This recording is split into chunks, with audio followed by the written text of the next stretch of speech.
kind of development which was designed by consultants belonging to the or who were working with the Ford Foundation that particular time, that's responsible for many of our problems today? Well, the Ford Foundation, with due respect, is after all based in America. So they have the American sensibility of planning, and they, I think, were consultants with the Delhi Development Authority in the 60s.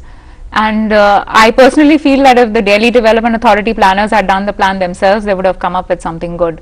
But the mistake was that they went to an American foundation to plan.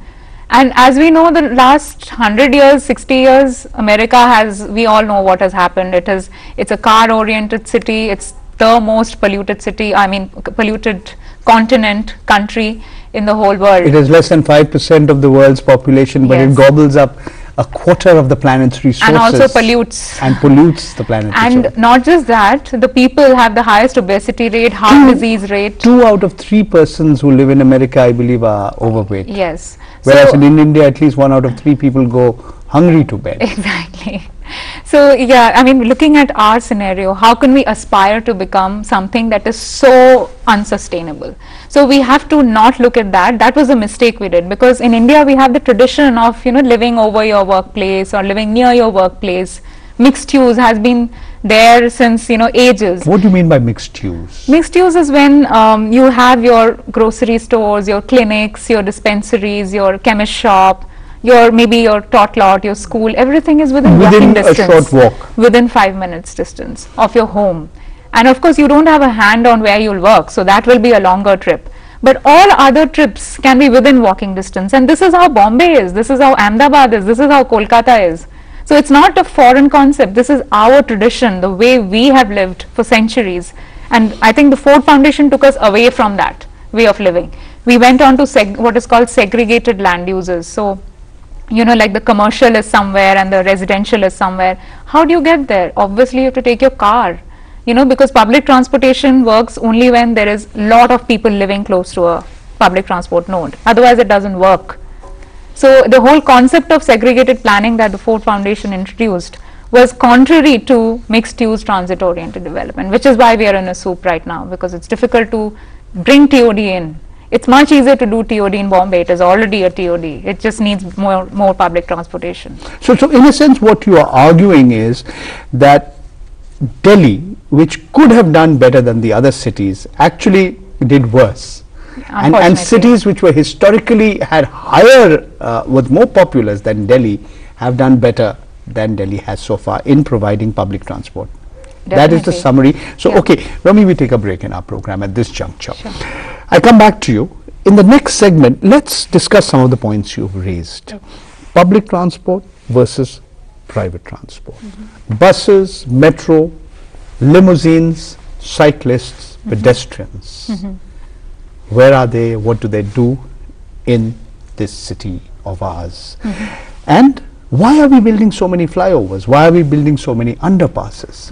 Why was there so much criticism from certain quarters to the BRT or the bus rapid transit system? Let's talk about some of these issues. I take a break. I'll get back to you. Okay.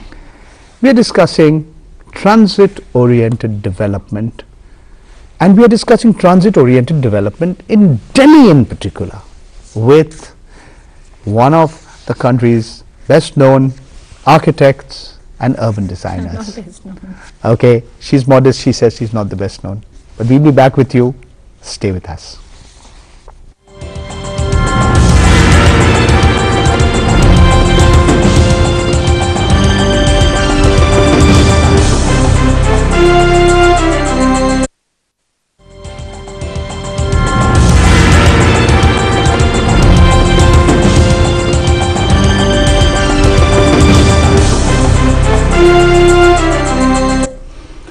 Welcome back to our discussion on transit-oriented development in Delhi. I have with me Romi Roy, architect, senior consultant with the Government of Delhi, the Municipal Corporation of Delhi, and the Delhi Development Authority. Romi, when you look at Delhi compared to the other urban areas of India, because of economic opportunities, because of the fact that it's not just the political capital, it has emerged as one of India's largest industrial kind of centers and commercial centers, we are seeing a huge influx of population from different parts of India to Delhi. Yet many would argue that most of the people who come to Delhi, but to earn money there, they have the attitude of a mercenary. They don't have a sense of belonging to the city. There are very, very few families who can trace back their history in old Delhi, you know, a few generations. Even those who consider themselves Pakka Dilli Walas or Dilli Walis like you can just trace back a few generations who've lived in the city. Post-partition. Yeah. WPDPs, EPDPs, West Pakistan displaced persons, East Pakistan displaced persons. What has the influx of population to Delhi and the NCR, what has it meant in terms of transit-oriented development? Actually, in terms of TOD right now, transit-oriented development in Delhi right now, it's not a transit-oriented city. So, but I think we have to, you've touched upon a very important topic, which is the current immigration flux that's happening into the NCR. And this is something many people say we have to stop attracting people to Delhi. This is like being an ostrich. You cannot, not look at reality. Delhi is industrializing, India is industrializing. Europe and America, I think they have 70 to 80% people of their countries living in urban areas. And in India, it's going to just move towards 40% or 50%. Yeah. I think it's supposed to be 50-55% by 2021, as per UN figures. As of now, it's just 25 over half or 35. Or close to 60%, between somewhere around 55% of the total population is living in the rural areas and more villages. than that. Actually, right now it's around 70% of population of India lives in rural areas. Or small towns. Or small towns. Yeah. So that's fine. But we are looking at a growth which is that of an industrial nations. For growth, you need people in urban areas. And it's going to happen. Industrialization is going to attract people, and unless we want to say to Dr. Manmohan saying that, oh no, we are happy with 4% growth. That's not, I mean, we can either agree on that, or if we want a growth rate of 10%, 13%, we will need immigration. We will need people to come into the city, and we will need to plan for them.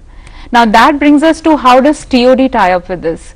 It's extremely important that these people are accommodated in a way that they do not pressurize the systems, the existing systems of which the are city. Already under a huge amount of pressure, whether it be power, whether it be water, transportation, whether it be road space, sewage, roads, law and order. So transportation actually is the skeleton, the armature on which the immigration can be absorbed, not inside the city, but in the whole of NCR, in the sub-cities. I think the government has been talking about growth of the polycentric cities and growth of the sub-cities, satellite towns of Delhi. Now this is not going to become a reality till we get high-speed public transportation. Tell me, that is already happening to some extent. Before I come specifically to the metro and how it is changing. Actually, it's not metro, it's rapid rail. Okay. It's being planned by, I think, NCRPB, the National Capital Region Planning Board. And but 1 minute. We're going to talk about that in some detail. But before that, you are very critical of the way in which Delhi has been trying to beat the so-called transit or the transport problem, the bottlenecks, the jams, by building more and more flyovers and building more and more underpasses. Why, according to you, is this a faulty strategy or an incorrect strategy? See, in a city like ours, it's not that we don't need a single flyover, but we probably needed about 10 of them. You know, in the whole city, 10 flyovers in correct locations at maybe at entry points. How many do we have now? We probably have about 30 or 40 of them. Easily. Or more, about 50 definitely. of them. I think the goal was to construct around 70, and thankfully they have not been constructed, but 30-40 is bad enough. And I mean, I don't have to say this, you can read in the papers that, you know, all these ashram flyovers and Dhaula Kuan, Outer Ring Road, they're always jammed. Even in peak hours, they're always full of cars and they're jammed. So have we solved the mobility problem of the city? We have not. So that is one aspect, that okay, even after building flyovers, after 2 years, it stops functioning. So you're spending 100 crores, 200 crores on an infrastructure which functions for only 2 years. On the other hand, we know that I think Supreme Court made a judgment several years back that we needed about 11,000 buses by 2010, and we have about 3,000 or 4,000 odd buses running on our roads. We are not